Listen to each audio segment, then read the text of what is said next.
The air in the neurosurgical wing of St. Jude's Metropolitan Hospital was a carefully curated illusion of calm.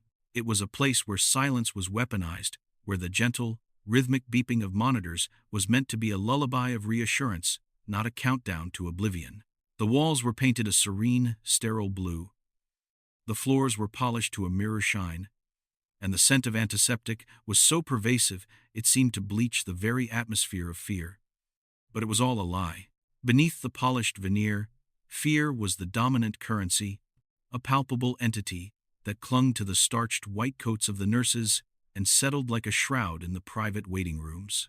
And nowhere was that fear more concentrated today than in the small, tastefully decorated room where the parents of 7-year-old Lily Carter sat, their hands clenched together so tightly their knuckles were white. Their world had shrunk to this single point of unbearable tension, waiting for the man they believed to be a god to perform a miracle. That god was Dr. Alistair Finch. To watch Dr. Finch walk the halls was to witness a masterclass in performative brilliance. He was tall, with a mane of silver hair that seemed almost too perfect to be real, and eyes the color of a winter sky, cold, clear, and assessing. His movements were economical and precise, his custom-tailored scrubs fitting him like a second skin. He didn't walk. He glided, a silent predator in a jungle of human frailty. His reputation preceded him like a shockwave. He was the wonderkind, the golden boy of neurosurgery, a man who could navigate the labyrinth of the human brain with the casual artistry of a maestro. He had pioneered techniques, published in every major medical journal, and cultivated a god complex so vast it had its own gravitational pull. His patients saw him as their savior, his colleagues saw him as a tyrant. He saw them all as obstacles or instruments in the grand opera of his own genius. As he strode towards the pre-op briefing room, he passed an old man mopping the floor.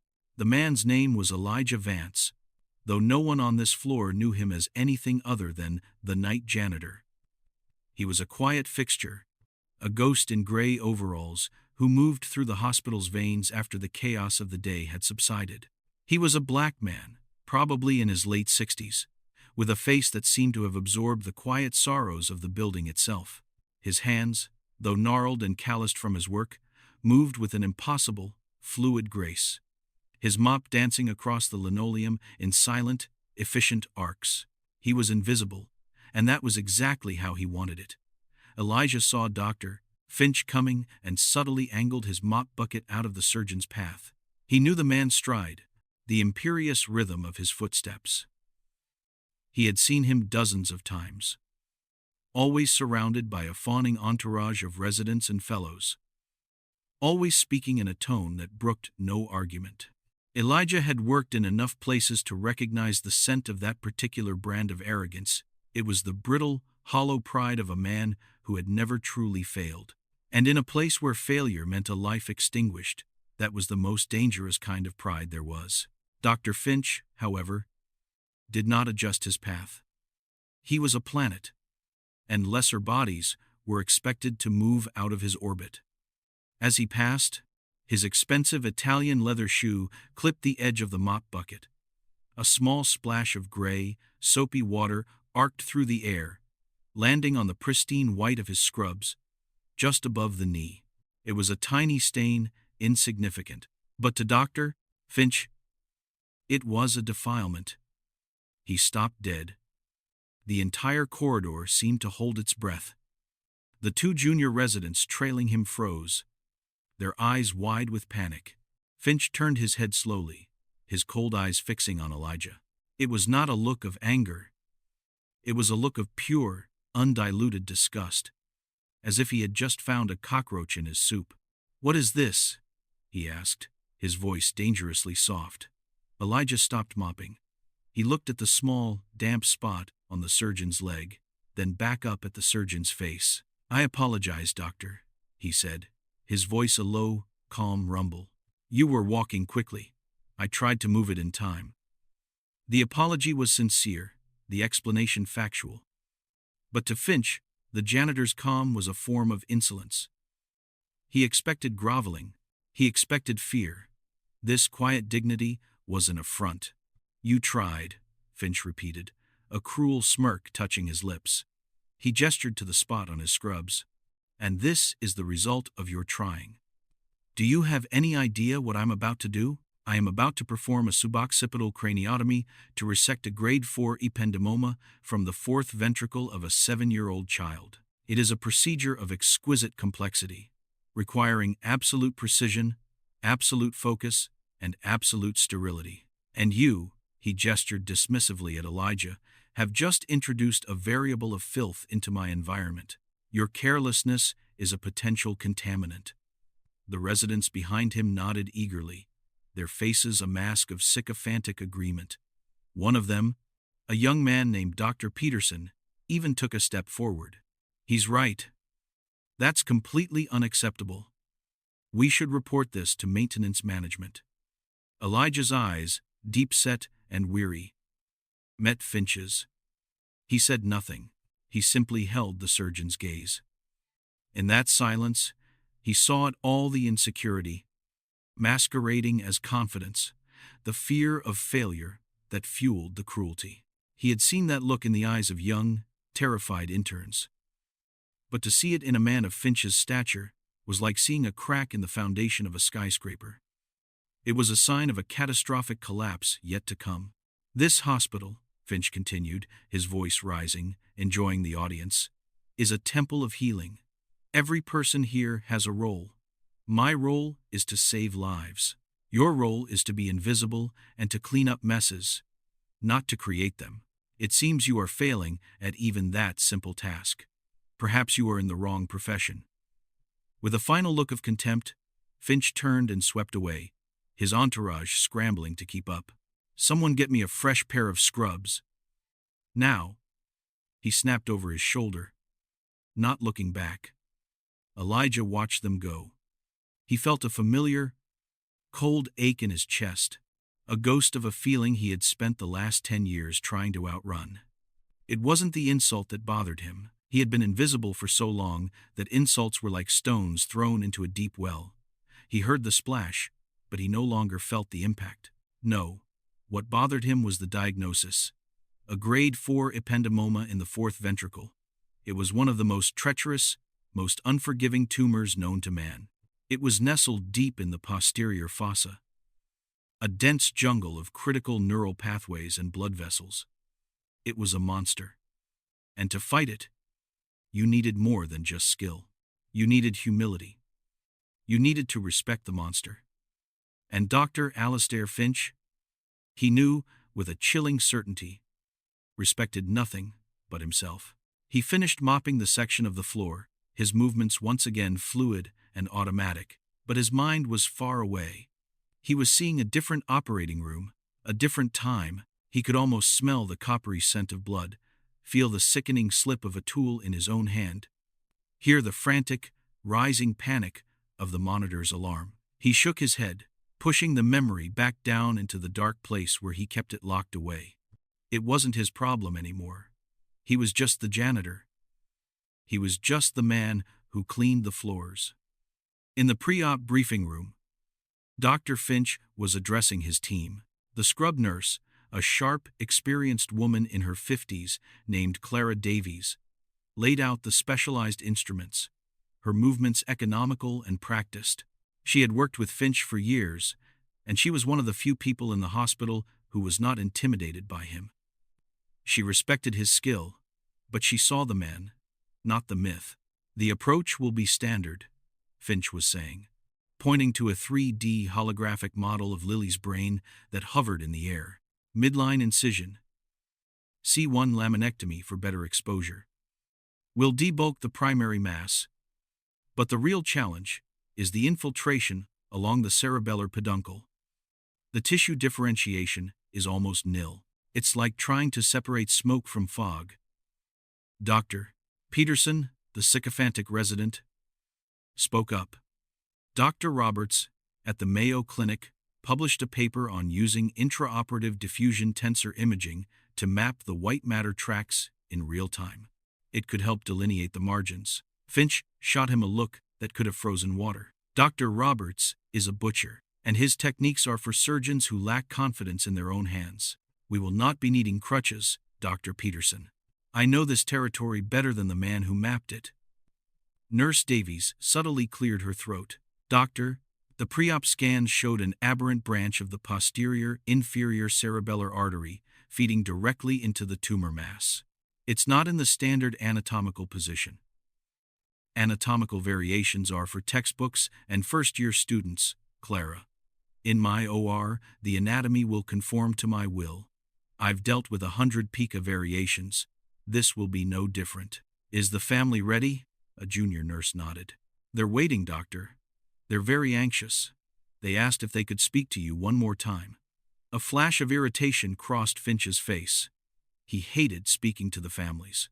They were emotional, irrational, their hope a cloying, desperate thing that clung to him. Fine, he sighed. 5 minutes. He strode out of the briefing room and into the small, private waiting area, where Lily's parents, Mark and Susan Carter, sat huddled together. They sprang to their feet as he entered. Doctor, Mark said, his voice thick with emotion, thank you for seeing us. We needed to see you. To know that our little girl is in the best hands. Finch gave them his most reassuring $1,000,000 smile. Of course. Lily is in the very best hands. I want you to know that I will treat her as if she were my own daughter. We have the finest team, the finest technology, and a clear plan. There is no one in the world more qualified to perform this operation than I am. It was a lie, of course. He didn't see Lily as a daughter. He saw her as a challenge. A complex, beautiful puzzle that, once solved, would be another jewel in the crown of his legacy. But the lie worked. Susan Carter burst into tears of relief, clutching her husband's arm. Thank you, she sobbed. Oh, God, thank you. Finch patted her shoulder with a practiced gesture of paternal comfort. You just try to relax.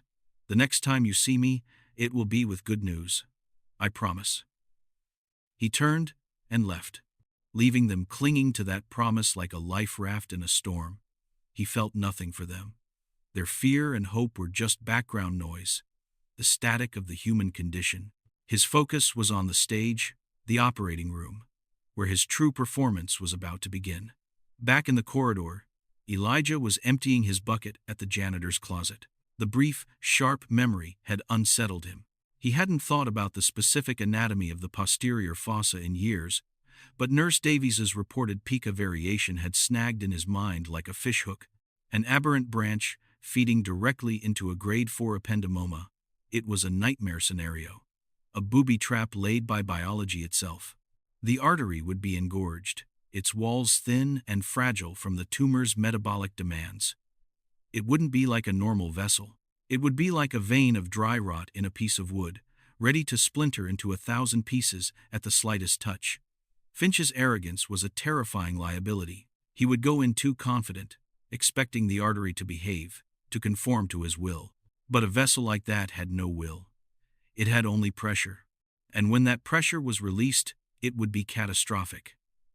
A bleed in the fourth ventricle was not like a bleed anywhere else.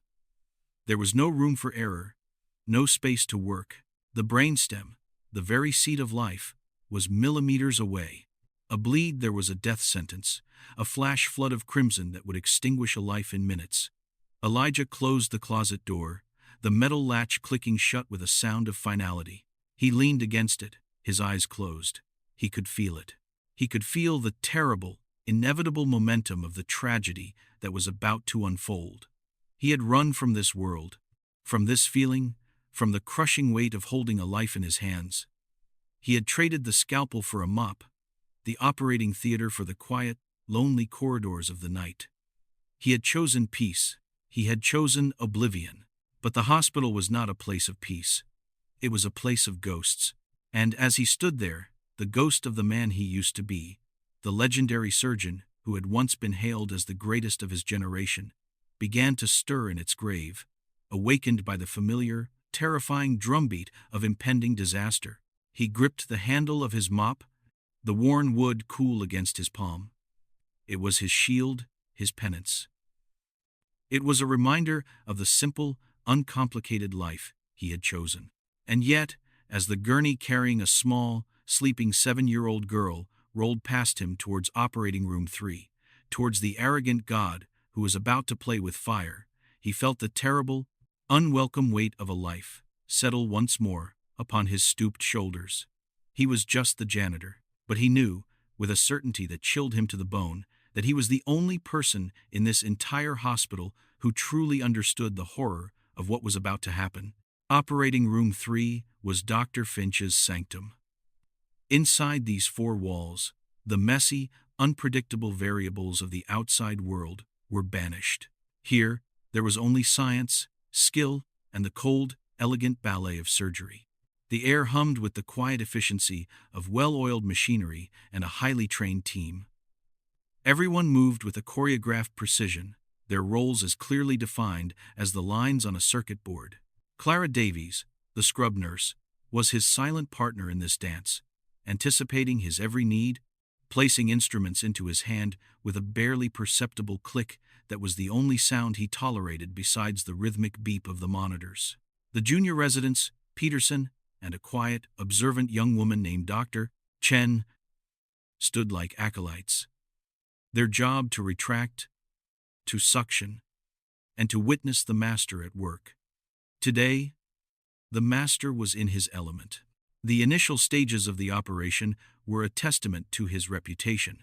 The midline incision was a perfect, bloodless line.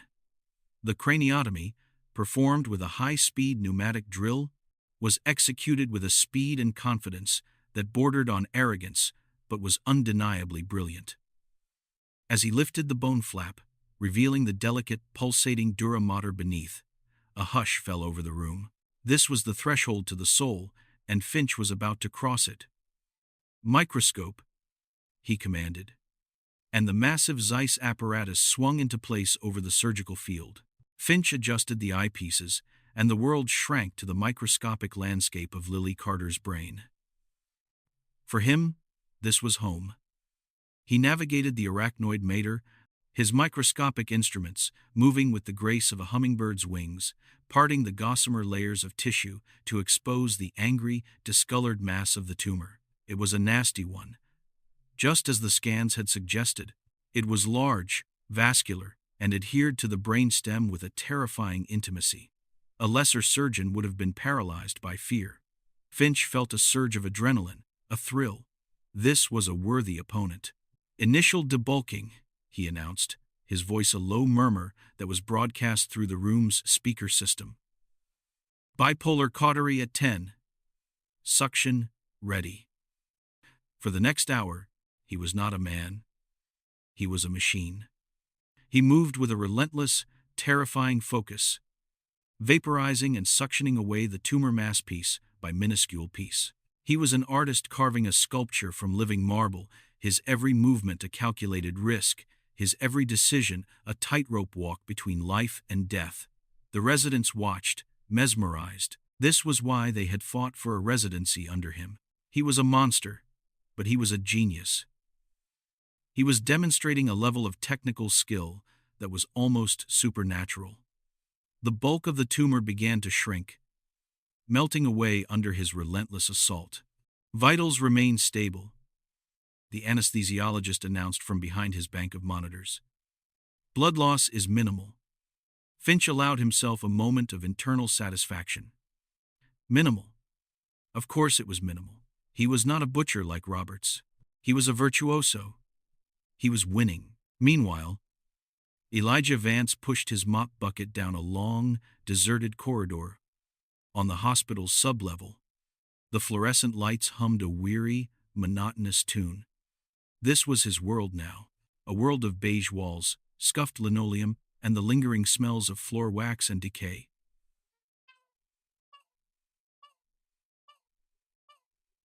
He had tried to put the little girl, Lily, out of his mind. He had tried to focus on the rhythm of his work dip, ring, mop, repeat.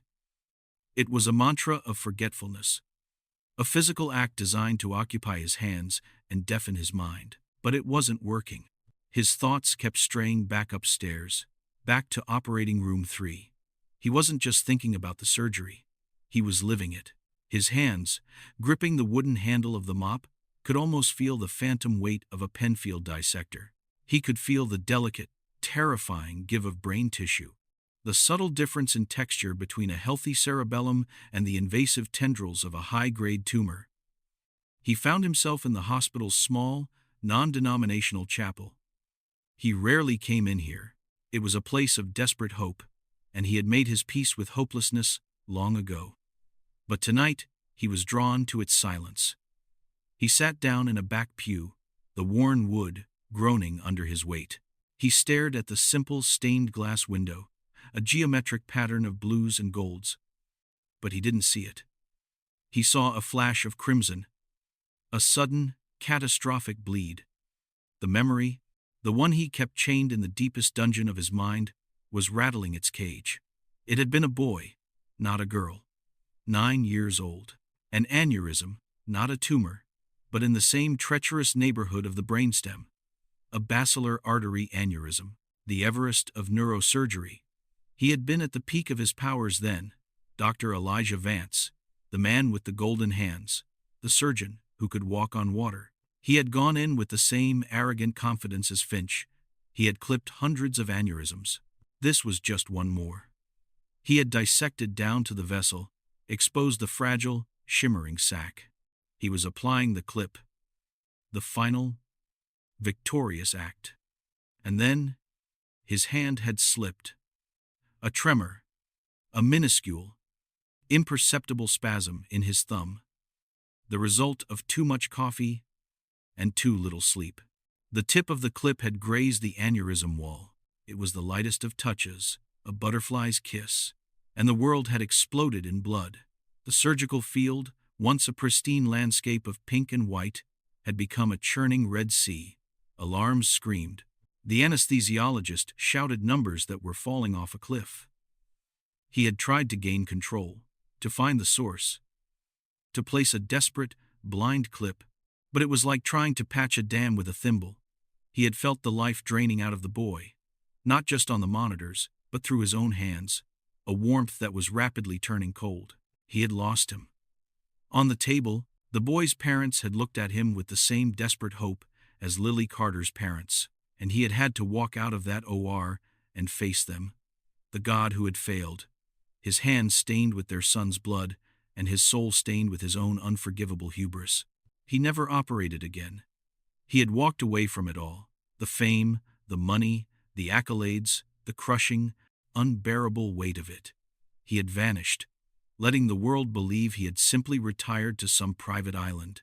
Instead, he had found his penance here, in the quiet anonymity of Street Jude's, his golden hands now used for nothing more than pushing a mop.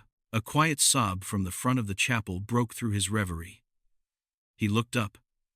A young woman in a nurse's uniform was kneeling in the front pew, her shoulders shaking. He recognized her. It was Dr. Chen, the junior resident from Finch's team. She was supposed to be in the OR. Her presence here was a terrible omen. Elijah stood up, his joints creaking. He walked silently up the aisle and sat in the pew behind her. "You should be in surgery, doctor," he said, his voice gentle. She jumped, startled, turning to look at him with tear-streaked eyes. She saw only the janitor, a safe, invisible person to whom she could confess. I couldn't," she whispered, her voice choked with a mixture of awe and terror. He's incredible, but he's reckless. He's not listening." "Listening to what?" Elijah asked, though he already knew the answer. "To the room," she said, her voice dropping lower. "To Nurse Davies. To the monitors. Lily's blood pressure has been labile for the last 20 minutes.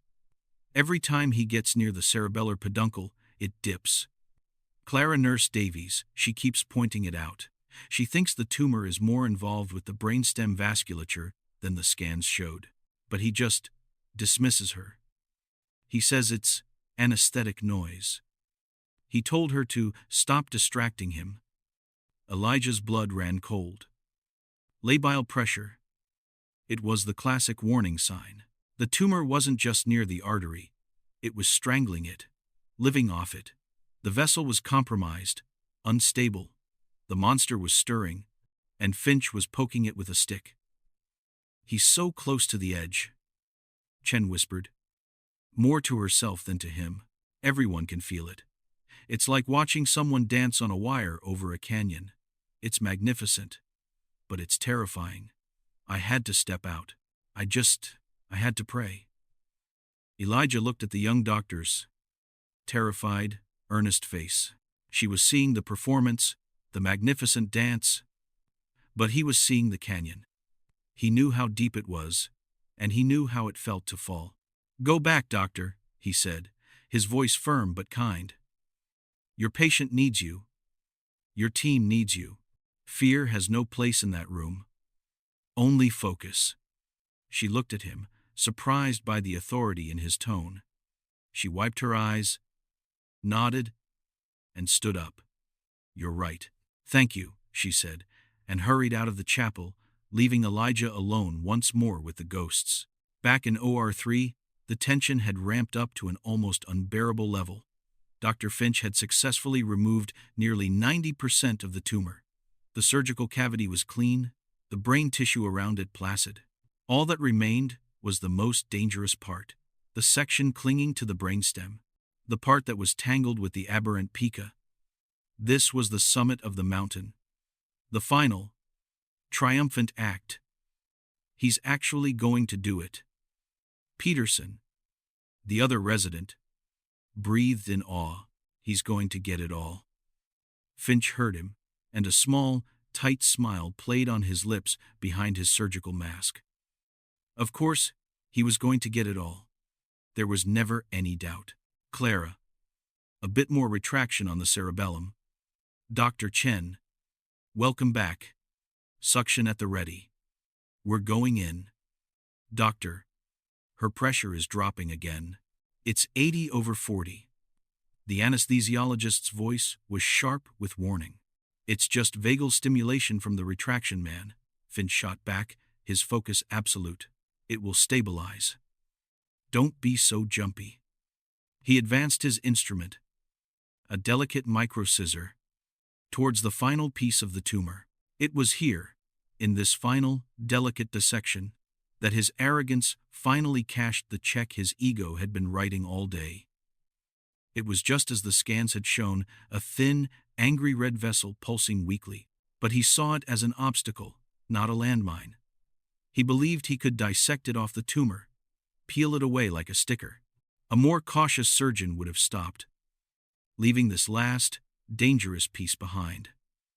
A complete resection was the goal, but not at the cost of the patient's life. But Finch did not believe in compromise. He saw a total victory within his grasp. "Almost there," he murmured, his hands moving with hypnotic speed. He used his bipolar cautery to shrink a piece of tumor tissue right next to the artery wall. It was a move of breathtaking audacity. "Doctor, don't!" Clara's voice was a sharp cry. The heat from the cautery, though not directly touching the artery, was enough. The vessel wall, already stretched thin and pathologically fragile, spasmed. And then it ruptured. It didn't leak. It exploded. One moment, the surgical field was a controlled, microscopic landscape. The next, it was a blind, churning vortex of red. The view in the microscope was instantly obliterated by a solid sheet of crimson. The rhythmic beep of the heart monitor devolved into a single, continuous, piercing shriek. "Oh my God!" Chen gasped. "We have a major bleed." Finch froze for a split second, his mind refusing to accept what his eyes were seeing. This wasn't possible. Not in his OR. Not to him. Then, panic, cold and absolute, broke through his fortress of arrogance. "Suction!" he roared, his voice cracking. "Get me suction. Peterson, pack it with gel foam. Now." But it was useless. The space was too small, the bleeding too torrential. The suction tips clogged instantly. The gel foam washed away in the deluge. He was blind, working in a pool of blood that was rapidly filling the surgical cavity and compressing the brainstem. "I can't see! I can't see the source!" he yelled, his voice now high-pitched with terror. His hands, once so steady, were now clumsy and frantic. He tried to place a blind clip, a desperate Hail Mary, but his hand was shaking. The clip slipped from his forceps, disappearing into the red chaos. The anesthesiologist's voice was grim. "Pressure is 40 over palp. She's in full arrest. Starting cardiac massage. Someone get the crash cart." The controlled ballet had descended into a frantic, desperate scramble. The god had fallen from his throne, and he was drowning in the flood. Clara Davies, her face a pale mask of horror, looked at the chaos, at her fallen idol frantically and uselessly trying to stop the unstoppable. And she knew. It was over. He had lost. And a 7-year-old girl was dying on their table because their god had refused to believe he was mortal. The code blue alert blared through the overhead speakers of the hospital, a shrill, digital scream that cut through the quiet hum of the night shift. For most, it was just another part of the hospital's grim soundtrack. But for Elijah Vance, sitting in the sterile quiet of the deserted cafeteria, it was a confirmation of his darkest fears. The location announced by the automated voice was Operating Room 3. He closed his eyes, his coffee growing cold in his hands. He could picture the scene with a clarity that made him physically ill.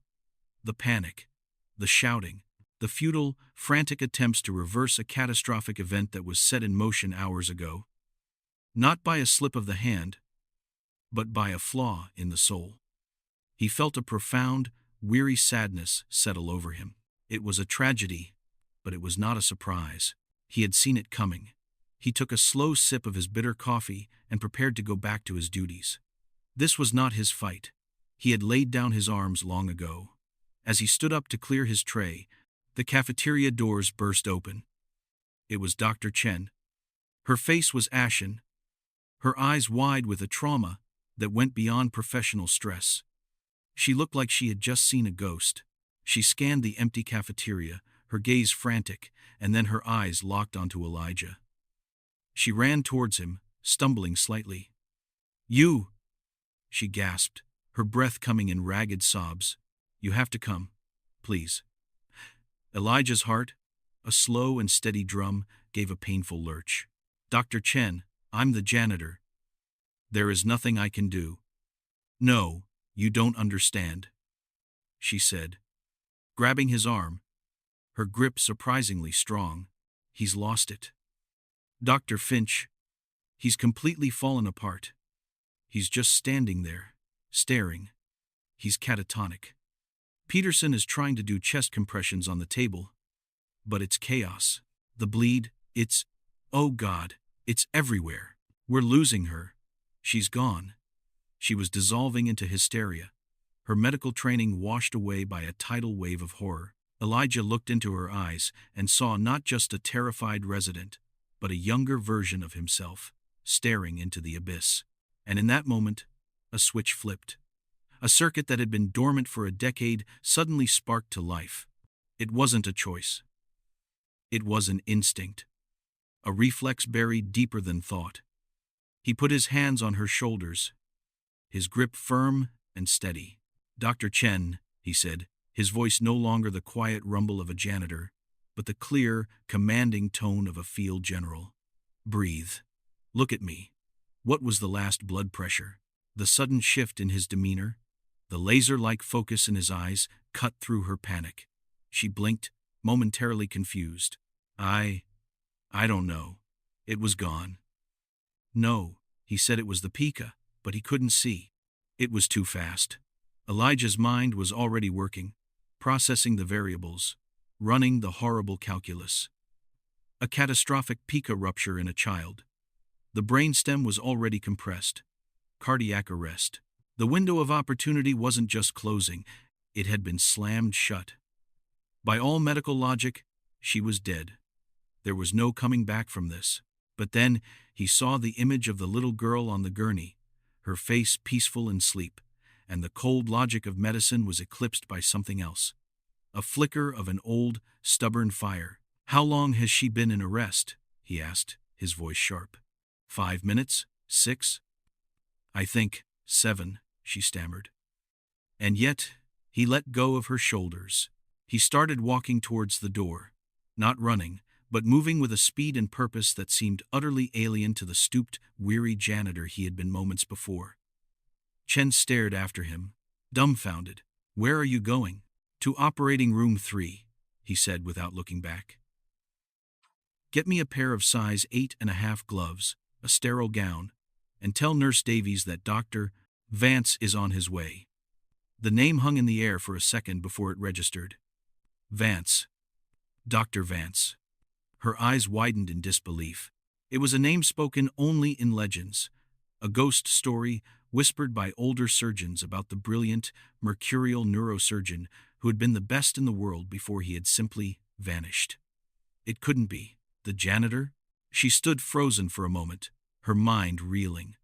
Then, a wild, impossible spark of hope ignited in her chest, and she turned and ran, faster than she had ever run in her life. When Elijah pushed through the doors of OR3, he stepped into a scene from hell. The illusion of calm was shattered, replaced by the raw, ugly reality of death. The floor was slick with fluids, discarded. Blood-soaked gauze was everywhere. The crash cart was open, its contents strewn about. A young nurse was frantically trying to draw up epinephrine, her hands shaking. Peterson was still performing CPR, his face grim, his movements becoming sluggish with exhaustion and futility. The rhythmic beep of the monitor was gone, replaced by the flat, unbroken line of asystole. And in the corner, standing like a statue, was Dr. Alistair Finch. His hands were covered in blood. His mask was pulled down, his face a blank mask of shock.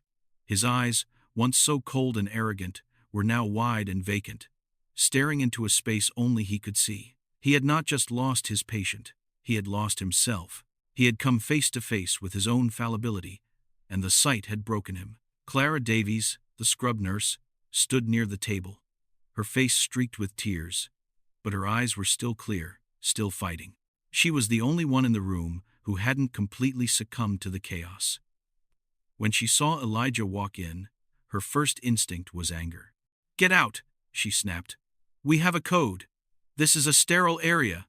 Then Dr. Chen burst in behind him, holding a gown and a pair of gloves. "Clara, it's him," she panted. "It's Dr. Vance." Clara's head whipped around. She stared at the old janitor, at his calm, focused eyes, at the impossible authority radiating from him.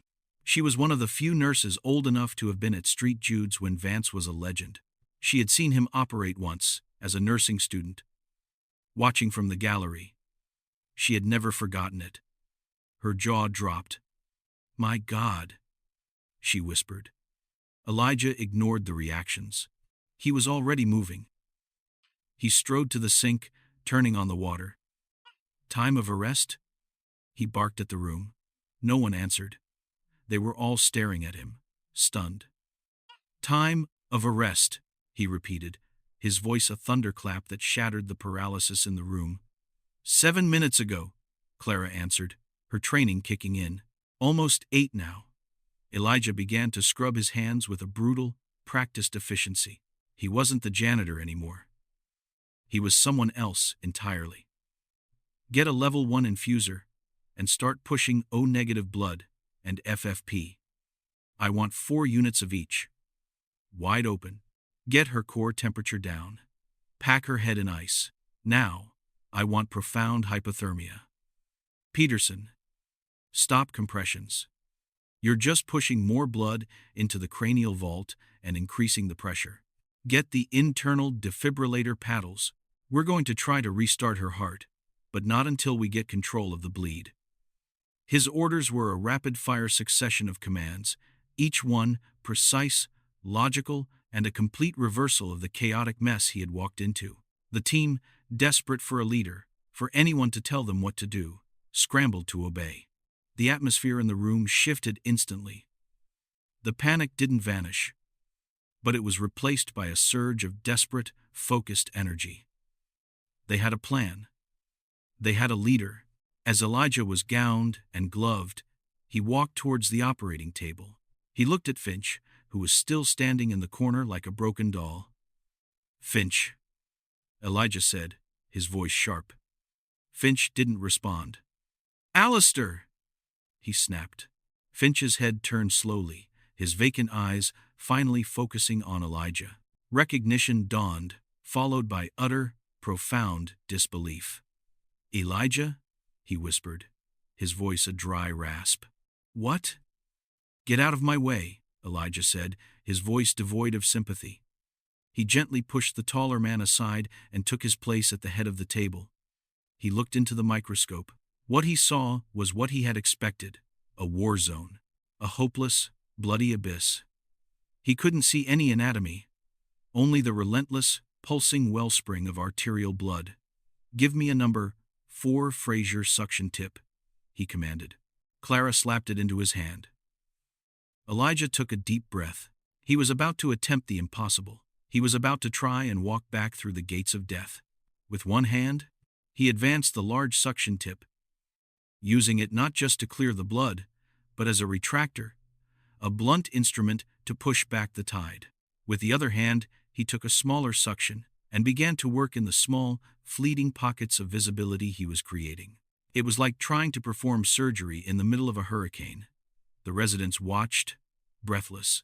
Finch's technique had been brilliant, but this was something else. This was not surgery. This was a battle of wills. Elijah was not just fighting a bleed. He was imposing order on chaos through sheer, impossible dexterity and focus. "I see it," he murmured, after a few agonizingly long seconds. "The tear is proximal." He didn't just rupture a branch. He tore the main trunk of the pica at the junction. "Give me 2 long aneurysm clips. Yasargal, 9mm, fenestrated." Clara had them ready before he even finished the sentence. He took one clip in his forceps. His hand, the same hand that had held a mop handle just minutes ago, was now as steady as a block of granite. There was no tremor. There was no hesitation. The ghost of the 9-year-old boy was watching him, but today, it was not a curse. It was a reminder. He advanced the clip into the bloody maelstrom.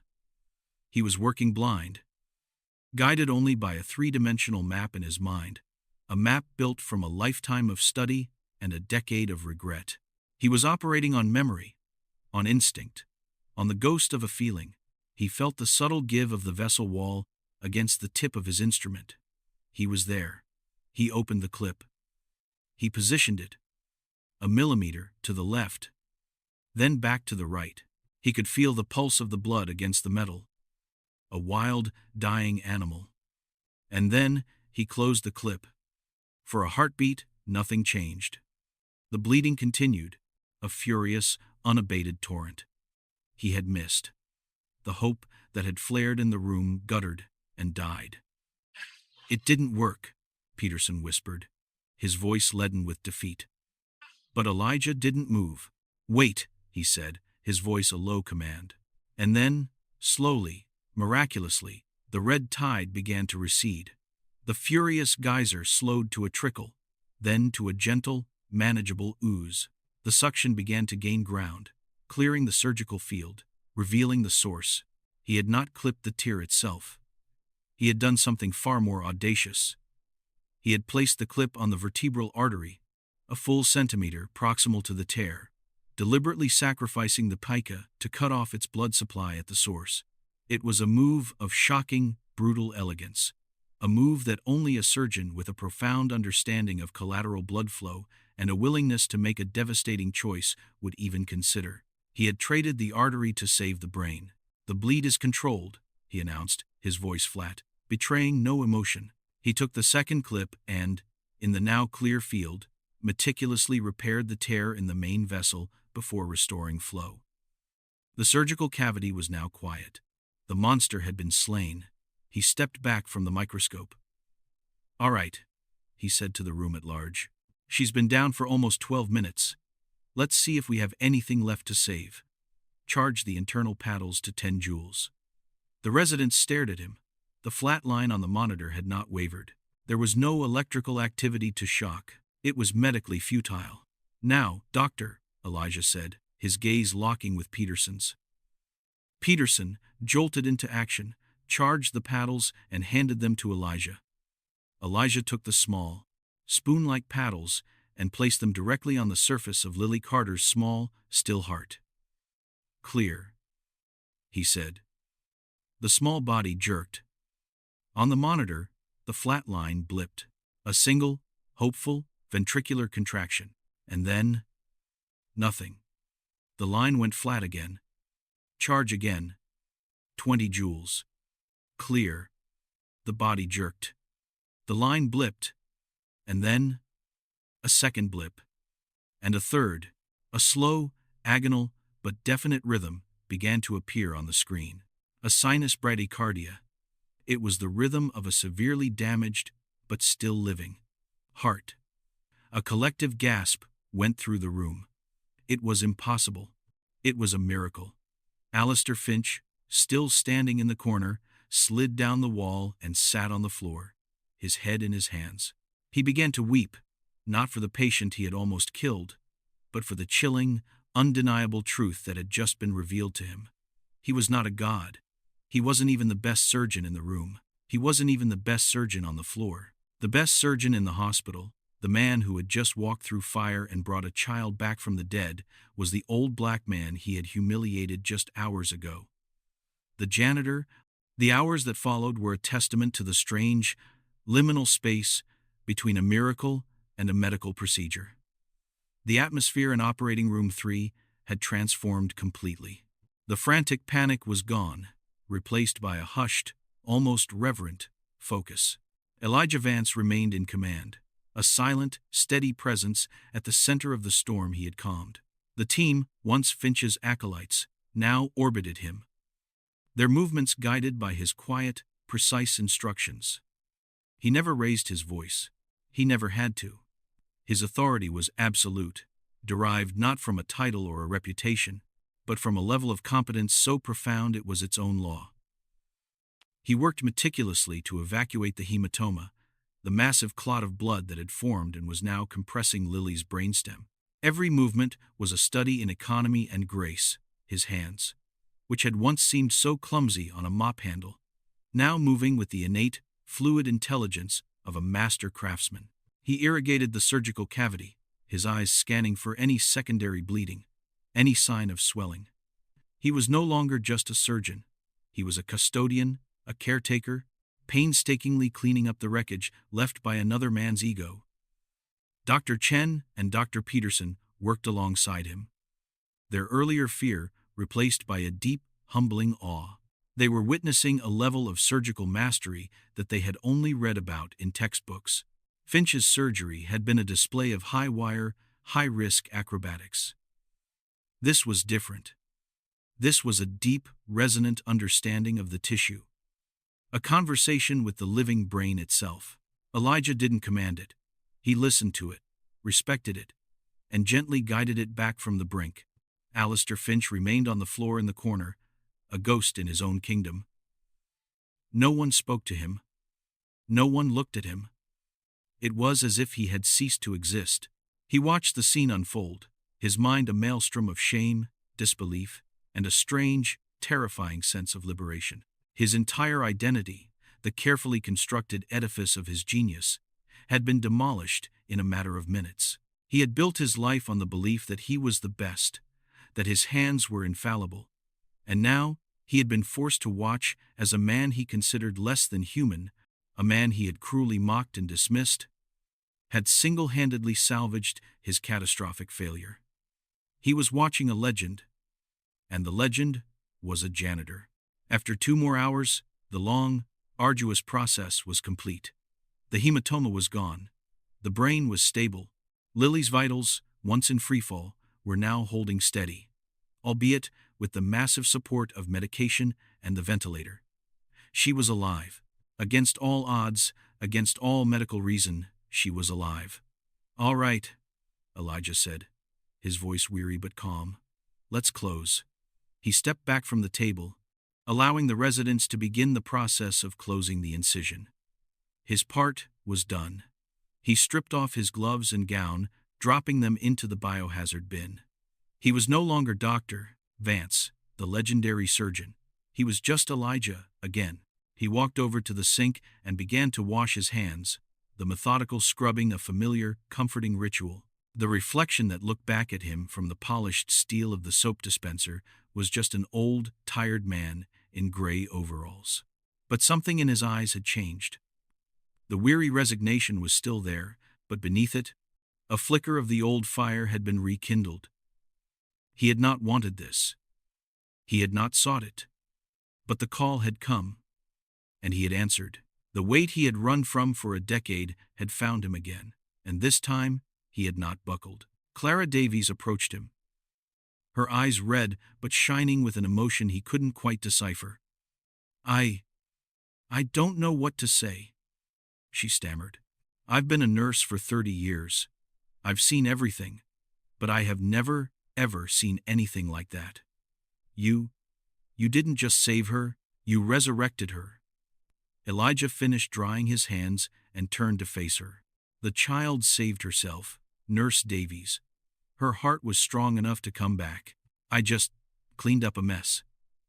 He gave her a small, tired smile and walked out of the operating room, leaving behind a team that would be telling the story of this night for the rest of their lives. He didn't go back to his mop and bucket. Instead, he went to the surgical wing's family waiting room.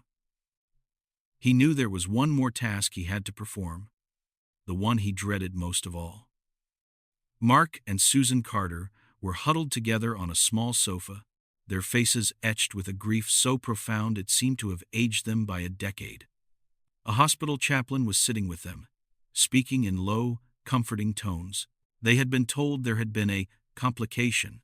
They had been told Dr. Finch was doing everything he could. They had been bathed in the gentle, evasive language of medical tragedy. They were being prepared for the worst. When Elijah entered, dressed in his janitor's overalls, they barely looked up. He was just part of the hospital's faceless machinery. He walked over and stood before them, his voice soft. They looked up, their eyes hollow with exhaustion and fear. "Lily's operation is over," he began. Susan's hand flew to her mouth. Mark's face crumpled. This was it. This was the moment their world would end. "There was a complication during the procedure," Elijah continued, his voice steady and calm. "A major arterial bleed. Your daughter went into cardiac arrest on the table." Susan let out a strangled sob, and Mark wrapped his arms around her, holding her as she began to shake uncontrollably.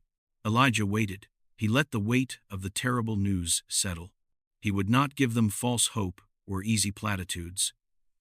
He would give them the truth, in all its brutal honesty. "We were able to control the bleeding," he said, after a moment, "and we were able to restart her heart. The surgery is finished. She is alive." The words fell into the silence of the room like stones. Alive. It was a word they had not dared to hope for. Mark looked up at him, his face a mask of confusion. "Alive? But, Dr. Finch," they said. "Dr. Finch is a very skilled surgeon," Elijah said, choosing his words with immense care. "He would not destroy another man, not even one who deserved it. But this was a very, very difficult operation. Lily is not out of the woods. She is in a coma. The next 72 hours will be critical. There may be significant neurological damage from the time her heart was stopped. We do not know what the future holds, but for now, she is alive, and she is fighting."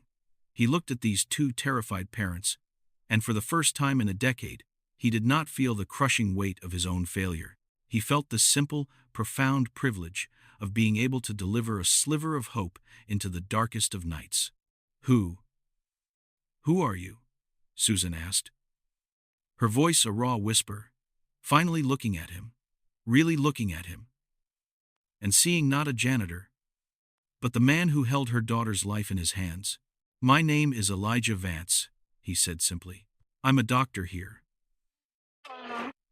He turned and left before they could ask any more questions, leaving them to process the impossible, miraculous news. He walked down the silent, empty corridors of the hospital, the same corridors he had mopped 1,000 times. But tonight, they felt different. The building felt different. The air itself seemed lighter. He found his cart where he had left it, the mop and bucket waiting patiently. For a moment, he just looked at them, the humble tools of his penance.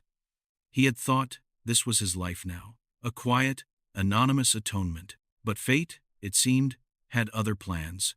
The next morning, the hospital was buzzing. The story of what had happened in OR 3 had spread like wildfire, mutating into a full-blown legend with each retelling. The janitor, who was secretly a world-famous neurosurgeon, the arrogant god who had been humbled, the little girl brought back from the dead. The hospital administration, led by Chief of Staff Dr. Matthews, was in full crisis mode.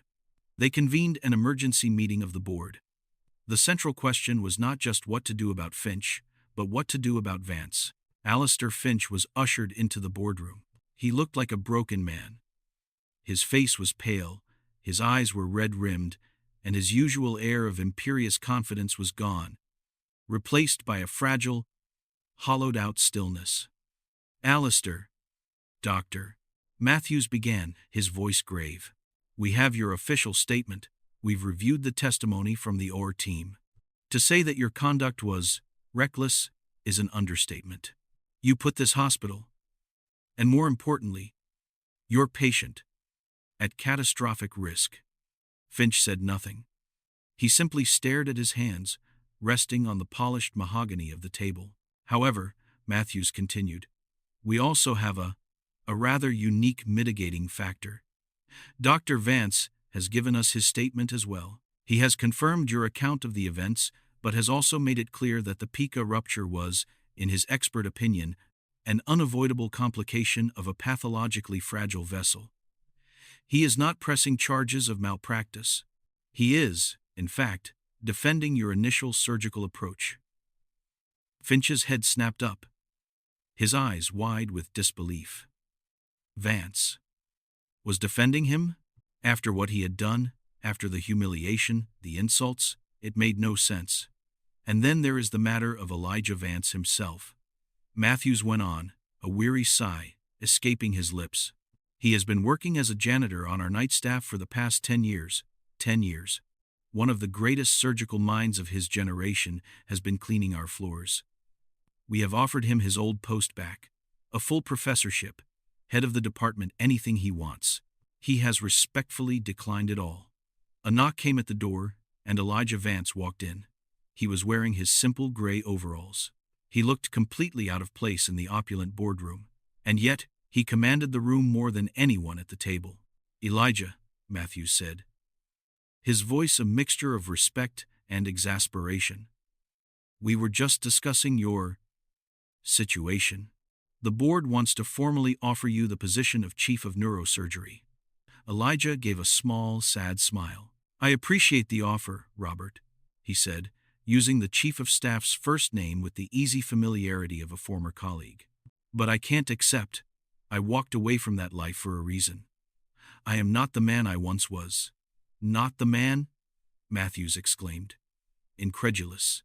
"Elijah, what you did last night it was a miracle. It was the work of a master.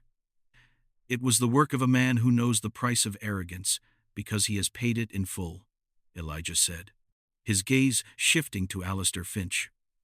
"I had a patient once, a 9-year-old boy.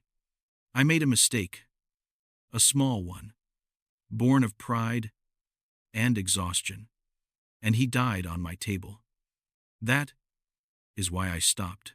Not because I lost my skill, but because I lost my nerve, because I finally understood that the hands are only as steady as the heart is humble." He walked over to where Finch was sitting. The younger surgeon looked up at him, his face a mess of shame and confusion. "What you did last night, Doctor," Elijah said, his voice low and for Finch's ears only, "was unforgivable. Your pride almost cost a child her life. But what you did after, when you fell, that was the most important moment of your career. Because now, you know what it feels like to be mortal." That is a lesson I had to learn at the cost of a life. You have been given the chance to learn it, at the cost of only your pride. That is a gift. He then addressed the whole room. Dr. Finch should not be fired. He should be suspended. And then, he should be mentored. He has the hands of a great surgeon. But he has never been taught how to have the heart of one. I will mentor him. I will supervise his next 100 cases. That is my condition. The board was stunned into silence. He was offering to save the career of the man who had humiliated him. It was an act of grace so profound, it was almost incomprehensible. And what about you? Matthews asked. You can't go back to mopping floors. Elijah smiled, a genuine, warm smile this time. No, he agreed. Perhaps not. I will accept a position as a senior surgical consultant and teaching fellow. I will teach your residents not just how to operate, but why. I will teach them humility. I will teach them fear, and I will teach them grace. 3 months later, Lily Carter walked out of St. Jude's. She had a slight limp, and her smile was a little crooked, but she was alive, and she was laughing. Her parents walked on either side of her, their faces filled with a joy so pure it was painful to watch. In the neurosurgery wing, Dr. Alistair Finch, his face thinner, his eyes wiser, was briefing a group of residents on a difficult case. His voice was quieter now, more measured. He asked questions. He listened to the answers.